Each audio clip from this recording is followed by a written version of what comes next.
Kano na bawas? Ayun. Bawas na lahat. Gago ka.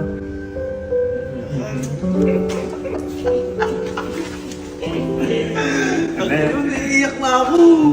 Naiiyak ako yan sa baba. Sabi bawas na. Hindi, boy. So, ngayong araw po, magkakasama kami ngayon dito. At hindi nila, alam di ba kung ano gagawin natin ngayon? Hindi ba? Ayan, wala silang idea ngayon kung ano yung gagawin namin ngayon. Kasi boy, di ba, alam niyo naman na meron akong best friend. At ito si Sir Ogag o si Louie. si Louie. Matagal ko ng best friend to, bata pa lang kami. At nabalitaan niyo na rin naman sana na si Louie po kasi ngayon, si yung nanay niya nasa ospital o si Mami. Tawag po namin kasi na Mami kasi parang nanay na po namin yon, ganyan. Ngayon po, sa mga di po kasi nakakaalam, nung time na nasa ospital po ang aming mahal na tatay, ayan, si Papa, ito alam ni Allen to. Si Louie po, ang isa sa pinakamatindi kong kaibigan na kaya isakripisyo ang lahat. Lahat. Kahit ari-arian niya lahat. Kotse niya, lahat. Para kay Papa. Kumbaga all in. All in, ganyan. Kaya sobra na lang din yung pagpapasalamat ko sa kaibigan na yun, kay Sir Oga o kay Sir Louie. Dahil hanggang sa huli, kahit na nung nawala na si Papa, hindi pa rin niya pinabayaan yung si Papa tsaka kami. Ayan, ganun katindi si Louie. Ngayon, dumating naman yung time na si Louie naman, nasa hospital ngayon si Mami. Pero ang kagandahan, boy, pagaling na si Mami at for releasing na si Mami. Thank you, Lord. Ayan.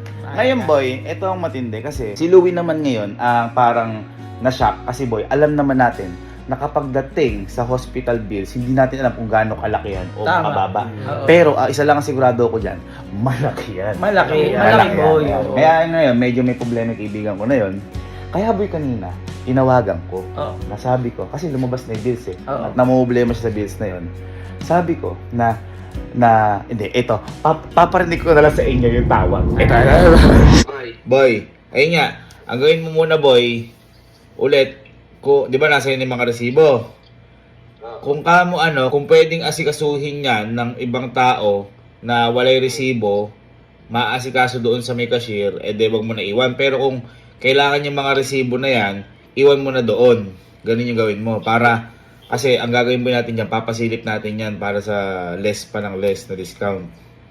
Sige boy, sige. Punta ko lang ngayon. Oo boy, sige boy. Tanong mo boy. Dito lang ako sa sasakyan. Sige. Tanong mo.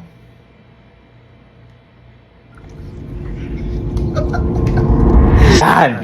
Kaya ngayon, ang ginawa ni Louie, ibinaba niya ngayon ulit yung mga resibo, kasi akala niya may mag-aayos. Nasabi ko kasi na hihingan ko siya ng discount, may connection, gano'n. Hindi niya alam.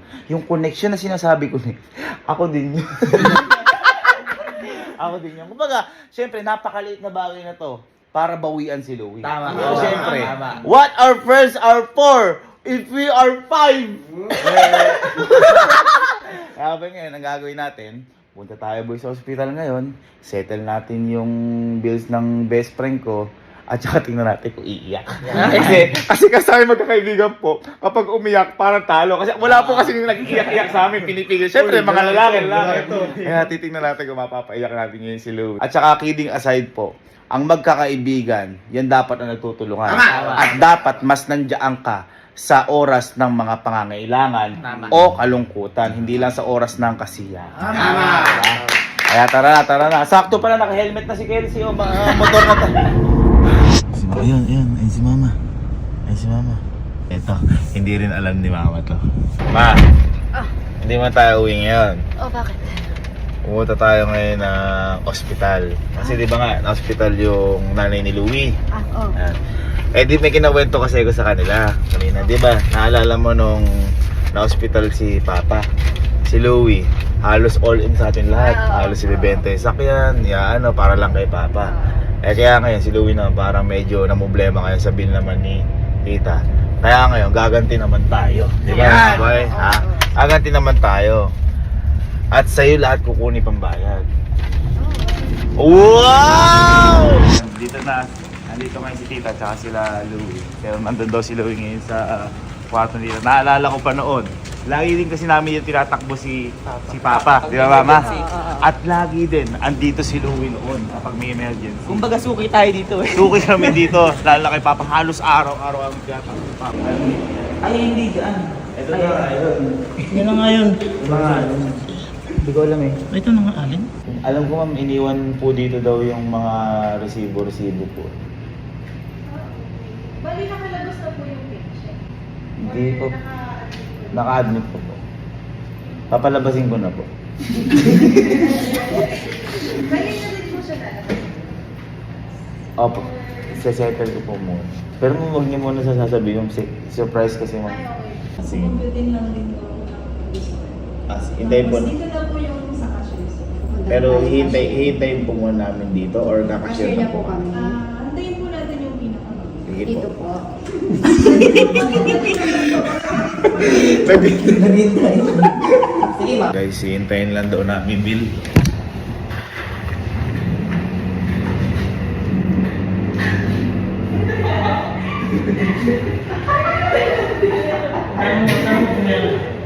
Ang paano ba?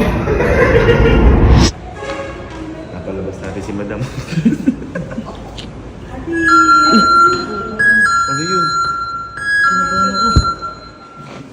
Good evening to everyone. The time now is already 9 p.m. and we would like to inform you that patient visiting time is over. Kanina ihabol din pala to sa AMDT kanina. Tapos meron na siyang statement of account. Ito na po lahat. Nahabol po. Buti mong nakatakbo, ma'am. Nakuha po ano. Ito na yung pinaka-total, sir. Alala po kami babalikan mo. Wala na po sir. Ma'am, Paul, yun, Kasi- wala naman daw dalaw. Yung pa yung pinag-intay nyo kami dun. Okay. Kami na bahala dun, sir. Sinisi pa si Ma'am sa inyo.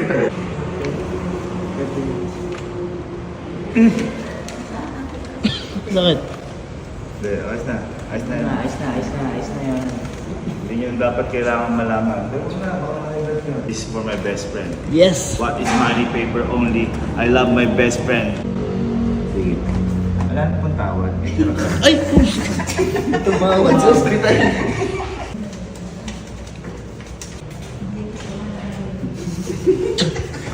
Ito po.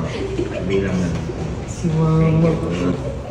Sabi naman ko dito kay Sobra. Hospital ka? Sige.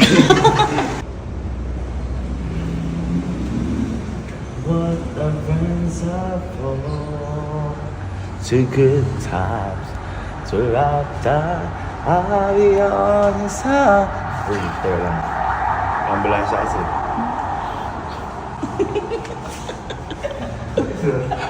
Yung boses mo kasi. Yung boses mo kasi.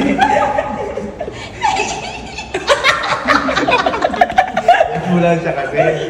Tumugma yung pitch. Tumugma yung pitch ng boses ko. Tita? Tita kami din. Tumugma yung pitch. Di ba? Gumanang din yung boses ko. Okay. Tumono.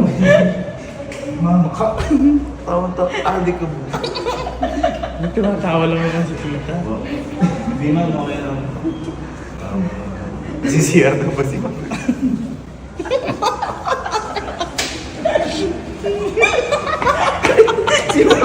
Mama.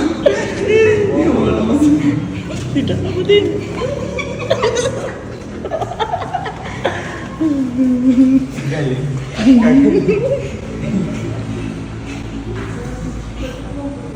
Sige ma'am. Ma'am, bayaran niyo yung bill namin.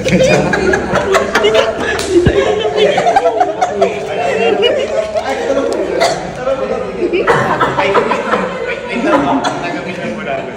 Tinatawagan ko yung kapatid ko, idol ko, nasa taas. Kaya lang ma'am.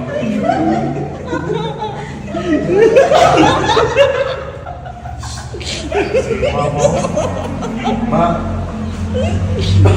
Salamat po. Thank you ma'am. Thank you ma'am.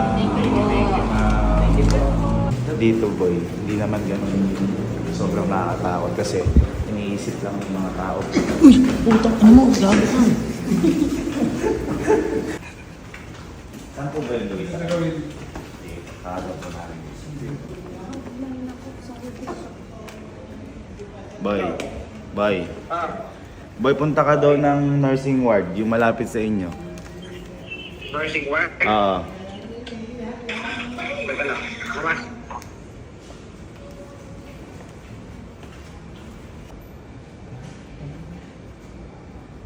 Ikaw. Nga po. Boy. Boy. Ay, hindi po Ano ko na, di ba sabi ko sa'yo, iwan mo Hindi pa ako tira. yung mga papel kasi ang tawag doon yung papayos natin, papadiscountan. May discount? Discountan, boy. Oh, Magkano na bawas? ayun. Bawas na lahat. Gago ka. Akala ko bawas lang. Ha? Bawas na.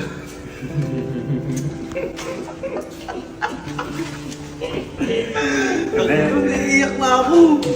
Hindi, sinasabi ko nga, boy, di ba? Hindi na pa na problema, puta. Hindi na pakuwento sa buhay. Sabi bawas lang. Hindi, boy. Hindi na, sinabi ko kasi kay kala mama din, di ba? Nung si Papa, ready to ano ka? Yung panahon pa ng aksi. Tsaka ano, ready to... Aksigan. Kumbaga, benta lahat. Benta ganyan, benta sa sakyan. Ito po tayo Puyat makakapag... na. Uy, labas na natin si mama. Pwede na daw. Pwede na. Pwede na po kayo. Pwede na labas. Ito ba? Pipirma lang daw. Pirmahan lang yung ano. Yung guard tsaka nurse. Ang hirap lang dito, yung napirmahan kasi, ilalabas si mami, pero ikaw maiiwan ka. Pipirmahan lang siya ng nurse. Nurse, tsaka yung Dito guard. sa ano. Tapos sa guard sa pagpapala. Akala ko may kakilala ka lang. Hindi, may nakilala talaga ako sarili ko. Andyan si mami natutulog. Be! Ina mo! Ginising. Menos! Menos yung bill! Wala akong babayaran! Kamusta mami ko? Ah, Wala na akong babayaran! Yung mo kakilala niya daw yung sarili niya!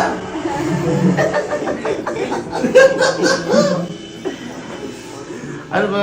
Simple-simple bagay lang nun, mami. Eh, paano yan eh? Uwi ka na ngayon. Eh, Uwi na tayo! Kaya naman kayo. Wala yun. Eh, mami ka namin eh. Mahaba pa yun. Ha? Mahaba pa. Wala yun, May. At least, May, na unti-unti, gumagaling ka. Ang importante, huwag mong maintindihin yung mga ganyan. Ito, magkakapatid kami ni Ate. Kaya-kaya natin. Parang kung binili. Ha? Ikat. Ito rin maganda. Wala yun, May. Eh, mas mahirap, May, kung hindi ka magpapa-hospital. Ako, hindi may tulong yun. Ano yung obligasyon namin yun eh. Magkakaibigan, magkakapatid kami dito eh. 3 days na ako din naliligo yata. Yun nga, sabi nga ng doktor, nakaano nga daw kay mami yun eh, nakasama. Makakasok pa. Ito din ginagawa. Hindi na po ako tawag sa kanya. Boy, ilagay mo dyan, may kakilala ako. Oo, Sabihin yun. na ako. Hindi kasi kakilala ko to eh. Hindi to papayag ng ano, ng boy. Ako bahala dyan. Hindi papayag. Makakauwi na. Tara, may. Uwi na tayo. Ha? Uwi na tayo. Iwan mo na yung laptop. Wow. Joke lang. Mabuti na yun. Wala. Thank you, love you. Oh, good. Love you. Kilala ko sa sasakyan. Meron naman pala. Pero po, doon na lang. Sakto kami, dala ka big bike. Pag tayo ay, sayang. Kala ko mag-ano yung dala ka helmet. Alam, magaling na ako. May dala ka helmet. Ito yung magdadrive sa'yo. Naka-helmet na eh. Ano, me? Uwin tayo, me? Ganun lang naman yung buhay di ba? Pahalagahan natin kung sino yung mga nakapalibot sa atin ngayon. Lalo na syempre yung mga kaibigan natin. Gaya nga ng sabi ko kanina, dapat mas nandiyan tayo kapag sa oras ng pangangailangan o kalungkutan. Kasi madali na kapag masaya tayo eh. Madali na kapag tumatawa tayo eh. Ang tanong, nandiyan ka pa sa oras ng kalungkutan? Kasi mas kailangan ng bawat isa kapag dumating na ang punto ng ganitong klaseng problema.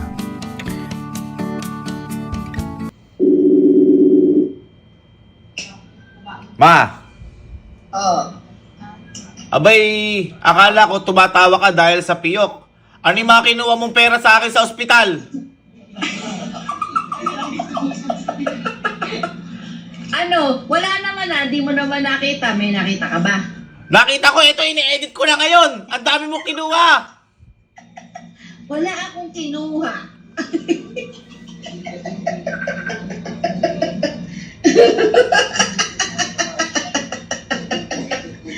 Tara, magbayad ulit tayo sa ospital. Ay,